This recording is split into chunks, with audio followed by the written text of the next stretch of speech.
প্রধান উপদেষ্টার বিশেষ সহকারী ডক্টর শেখ মঈনুদ্দিন বলেছেন, রাজধানীতে যানজটে বছরে ক্ষতি হচ্ছে ৩৭,০০০ কোটি টাকা, যে টাকা দিয়ে ২টি করে এমআরটি লাইন তৈরি করা সম্ভব হবে।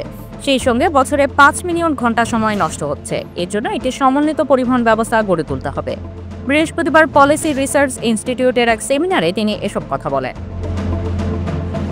প্রধান অতিথির বক্তব্যে শেখ মঈনুদ্দিন আরও বলেন, রোড ট্রান্সপোর্ট একটি দেশের উন্নয়নের প্রধান ভূমিকা রাখে। দেশে সম্পদের সীমাবদ্ধতা আছে, এই জন্য বরাদ্দের ক্ষেত্রে বিশেষ সতর্ক থাকা দরকার।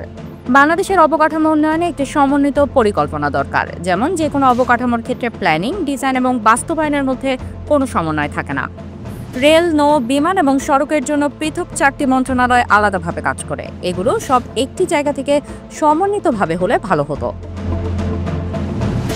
এছাড়া আমাদের দেশে দরপত্র প্রক্রিয়ায় অনেক সময় চলে যায়। সেই সঙ্গে প্রকল্পের ডিপিপি অনুমোদন হতেই 4 থেকে 5 বছর সময় চলে যায়। পরে এক্সচেঞ্জ রেটের পরিবর্তন সহ সবকিছুরই দামে পরিবর্তন ঘটে। তাই ট্রান্সপোর্টেশন খাতে অবকাঠামো মাস্টার প্ল্যান করা প্রয়োজন। রাজধানীর বনানীতে পিআরআই সম্মেলন কক্ষে এই সেমিনার অনুষ্ঠিত হয়।